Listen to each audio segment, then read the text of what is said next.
భారత్, పాక్ సహా పలు ఆసియా దేశాల్లో ఇటీవల ఇంటర్నెట్ సేవలకు తీవ్ర అంతరాయం కలిగింది. అయితే ఉపగ్రహాల పుణ్యమా అని మొబైల్ యూజర్లకు పెద్దగా ప్రభావం చూపలేదు. కానీ చాలా పెద్ద మొత్తంలో ఇంటర్నెట్ వాడే రంగాలకు మాత్రం ఆ ప్రభావం తీవ్రంగానే పడింది. ఇందుకు కారణంగా ఎర్ర సముద్రంలో సముద్ర గర్భ కేబుల్ తెగిపోవడం అని చెబుతున్నారు.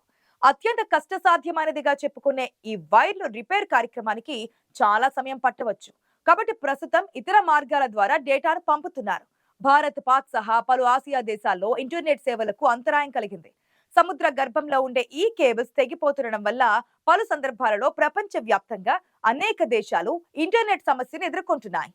మొన్నటి అవాంతరం కారణంగా మైక్రోసాఫ్ట్ అజూర్ పై కూడా పెద్ద ప్రభావాన్ని చూపింది.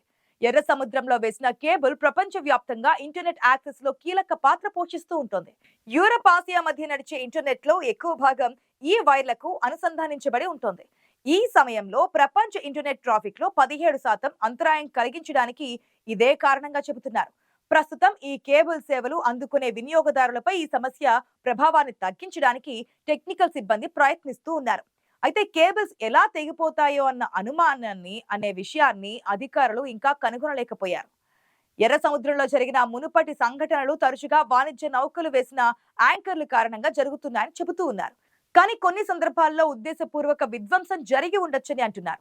ఈ ప్రాంతంలో కొనసాగుతున్న వివాదం కారణంగా ముఖ్యమైన డిజిటల్ మౌలిక సదుపాయాలను ఉద్దేశపూర్వకంగా లక్ష్యంగా చేసుకొని ప్రపంచ కనెక్టివిటీని ప్రభావితం చేస్తాయని నిపుణులు అనుమానిస్తున్నారు.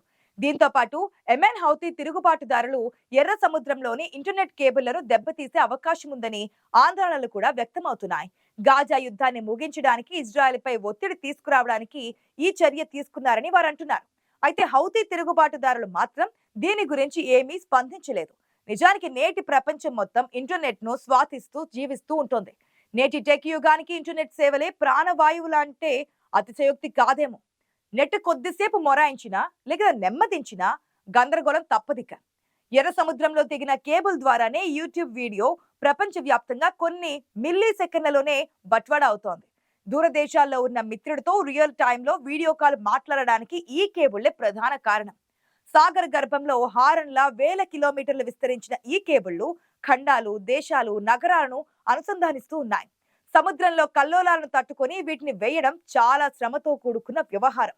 ఇందుకు బోర్డు సన్నద్ధత, సాధన సంపత్తి అవసరమవుతోంది. ఎన్ని చర్యలు చేపట్టినా ఇవి తరచూ తెగిపోతూ ఇబ్బందులు సృష్టిస్తూనే ఉన్నాయి.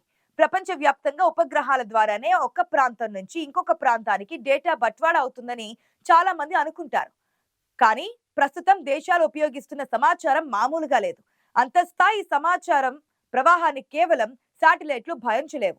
పైగా అది చాలా ఖర్చుతో కూడుకున్న వ్యవహారం. ప్రసార సమయంలో సిగ్నల్లు, డేటా బలహీనపడడం వంటి సమస్యలు ఉన్నాయి.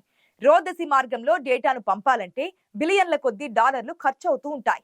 అందుకే డేటాను ఎక్కువగా సముద్రంలోని కేబుళ్ల ద్వారానే బట్వాడా చేస్తారు. వీటిని సబ్మెరైన్ కమ్యూనికేషన్ కేబుల్స్ అంటారు. అంతర్జాతీయ డేటాలో 95% పైగా ఈ వైర్ల ద్వారానే బట్వాడా అవుతూ ఉంటుంది. ఒక్కో కేబుల్ పొడవు కనిష్టంగా 131 కిలోమీటర్లు ఉంటుంది. వాటి సాయంతో 20,000 కిలోమీటర్ల పొడవైన ఆసియా అమెరికా గేట్వే కేబుల్లను వేయడం జరిగింది. ఇప్పుడు భూమిపై 4 ఉండే సముద్రాలలో 9 లక్షల మైళ్ల పొడవైన కేబుల్ను పరిచారు. సాగరంలోని తీవ్రస్థాయి పీడనం, కఠోర వాతావరణాన్ని తట్టుకునేలా ఈ కేబుళ్లను తయారు చేస్తారు. లోపల అనేక పొరలు పొరలుగా కేబుల్ను పటిష్టపరుస్తారు. ఒకసారి సముద్రంలో వేశాక అది దాదాపుగా 25 ఏళ్ల పాటు సేవలు అందించాలి. కేబుల్ మధ్య భాగంలో జెల్ పూత కలిగిన ఫైబర్ ఆప్టిక్ పోగులు ఉంటాయి. వాటిని రాగి గొట్టంలో ఉంచుతారు. ఈ ట్యూబ్ లో విద్యుత్ ప్రవహిస్తూ ఉంటుంది. ఈ రాగి గొట్టానికి పై భాగంలో ప్లాస్టిక్ ట్యూబ్ ఉంటుంది. దానికి ఎగువన అల్యూమినియం వాటర్ బ్యారియర్ పోగులుగా స్టీల్ వైర్లు ఉంటాయి. అదనపు రక్షణ అవసరం అనుకుంటే దానిపై స్టీల్ వైర్ తో మరొక అల్లికను కూడా ఏర్పాటు చేస్తూ ఉంటారు. ఆ తర్వాత నైలాన్ తాడు, తారు పొర ఉంటుంది. అన్నిటికన్నా పైన ప్లాస్టిక్ పూత ఉంటుంది. మొత్తం ప్యాకేజీని ఇది సీల్ చేస్తుందన్నమాట. కాంతి సంకేతం బలాన్ని పెంచడానికి వాడే రిపీటర్లు పనిచేయడానికి రాగి ట్యూబ్ ద్వారా విద్యుత్తును కూడా పంపుతూ ఉంటారు. కేబుల్ తయారీ ఎంత క్లిష్టంగా ఉంటుందో సముద్రంలో కేబుల్ వేయడం కూడా అంతే క్లిష్టంగా ఉంటుంది. దీనికి అత్యాధునిక పరిజ్ఞానం అవసరం. అలాగని ఇదేమి గత కొన్నేళ్లుగా పుట్టుకొచ్చిన విధానం కాదు. 167 ఏళ్లుగా వివిధ అవసరాల కోసం సాగరంలో కేబుళ్లు వేస్తున్నారు. తొలి ట్రాన్స్ అట్లాంటిక్ కేబుల్ ను 1858లోనే వేశారు. దాన్ని టెలిగ్రాఫ్ కమ్యూనికేషన్ కోసం వేశారు. దీని ద్వారా న్యూ పౌండ్ ల్యాండ్ ను ఐర్లాండ్ కు అనుసంధానించారు. దీనివల్ల రెండు దేశాల మధ్య కమ్యూనికేషన్ సంధానతకు కొద్ది నిమిషాలు మాత్రమే పట్టింది. అయితే ఆ కనెక్షన్ క్రమంగా క్షీణించడం మొదలుపెట్టింది. సంకేతాన్ని బలోపేతం చేసే ఉద్దేశంతో వోల్టేజ్ ని ఇంజనీర్లు పెంచారు. దీనివల్ల కేబుల్ కాలిపోయింది. ఇలా కొన్నేళ్లలో మరో రెండు కేబుళ్లు దెబ్బతిన్నాయి. చివరికి ఈ సమస్యను పరిష్కరించడానికి 1865లో కొత్త రకం కేబుల్ వేశారు. ఇప్పుడు ఈ కేబుల్ కు ప్రతి 40 నుంచి 80 కిలోమీటర్లకు ఒక రిపీటర్ ను ఏర్పాటు చేస్తున్నారు. అవి సంకేత బలాన్ని పెంచుతాయన్నమాట. వేల కిలోమీటర్ల దూరం డేటా నష్టం జరగకుండా ప్రయాణించేలా చూస్తున్నారు. ఇప్పుడున్న కొత్త కేబుళ్లు సెకనుకు 200 టెరాబైట్ డేటాను ప్రసారం చేసేలా ఉంటాయి. ఇంత వేగం వెంట్రుక మందం కలిగిన ఫైబర్ ఆప్టిక్ కేబుళ్ల ద్వారా సాధ్యమవుతోంది. ఒక కేబుల్లో 4 నుంచి 12 పోగులు మాత్రమే ఉంటాయి. సముద్రంలో మధ్యస్థ లోతులో వీటిని ఏర్పాటు చేస్తాయి. పెద్దగా రక్షణ అవసరం లేదు. ఇలాంటి కేబుళ్ల మందం మన బొటన వేలంత మాత్రమే ఉంటుంది. లోతు తక్కువగా ఉన్న ప్రాంతం లేదా చాలా ఎక్కువ లోతులో వీటిని వేయాల్సి వస్తే మాత్రం ఆ కేబుల్ పటిష్టంగా ఉండాలి. ఎందుకంటే ఈ మార్గాలలో వాణిజ్య నౌకలు లంగర్ వేస్తుంటాయి కాబట్టి. అందుకే అవి మణికట్టు పరిమాణంలో ఉంటాయి. కేబుల్ సైజు ఎంత ఉన్నా అందులో డేటాను చేరవేసే ఫైబర్ ఆప్టిక్ మాత్రం వెంట్రుక పరిమాణం అంతే ఉంటుంది. ప్రత్యేక నౌక ద్వారా ఈ కేబుళ్లను సముద్రంలో లేయింగ్ వేస్తారు. కొన్ని నౌకలు ఏకంగా 20,000 కిలోమీటర్ల పొడవైన కేబుల్ ని కూడా మోసుకెళ్తూ ఉంటాయి. దీని నౌకలో లోడ్ చేయడానికి 4 వారాల వరకు సమయం పడుతుందంటే ఇది ఎంత కష్టతరమైన పనో అర్థం చేసుకోవచ్చు మనం. సరైన సాధన సంపత్తి ఉంటే రోజుకు దాదాపుగా 200 కిలోమీటర్ల చొప్పున కేబుల్ ని సముద్రంలో వేయవచ్చని అంటున్నారు నిపుణులు. తీర ప్రాంతం నుంచి ఈ నౌక కేబుల్ ను వేసుకుంటూ వెళ్తోంది. అక్కడ కేబుల్ వేయడానికి నాగలి లాంటి సాధనాన్ని ఉపయోగిస్తోంది.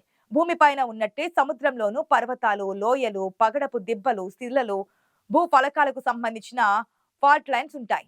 వీటిని అధిగమించి కేబుళ్లు వేయడానికి బోలెడు ప్రణాళిక ఉండాలి మరి. అలాగే నౌకల లంగర్లు, మత్స్యకారుల పడవల వల్ల దెబ్బతినే పరిస్థితి కలగని ప్రాంతాల్లోనే కేబుళ్లను వేయాల్సి ఉంటుంది. ఈ కేబుళ్లను సొరచేపలు కొరికేస్తూ ఉంటాయి. దీంతో గూగుల్ వంటి కంపెనీలు షార్క్ ప్రూఫ్ వైర్ ర్యాపర్లతో తమ కేబుళ్లను పటిష్టపరుచుకుంటూ ఉంటాయి. సాగర కేబుళ్లకు గూఢచార్య ముప్పు కూడా ఉంది. ప్రచ్ఛన్న యుద్ధం కారణంగా సోవియట్ యూనియన్ పటిష్టంగా ఉందనుకున్న ఒక కేబుల్ గుండా బలహీన ఎన్కోడింగ్ కలిగిన సందేశాలను ధీమాగా పంపింది. యుఎస్ఎస్ హలిబర్ట్ అనే ప్రత్యేక జలాంతర్గామి ద్వారా ఈ సందేశాలను అమెరికా సంగ్రహించింది. ఇలాంటివి కూడా జరుగుతూ ఉంటాయి. ముఖ్యంగా చేపల వేట సాధనాలు, ఓడల లంగర్ల ద్వారా కేబుళ్లు తెగిపోతూ ఉంటాయి. ఇలాంటి సందర్భాల్లో కంపెనీలు ఇంటర్నెట్ ట్రాఫిక్ ను ఉపగ్రహాలకు మళ్లిస్తూ ఉంటాయి.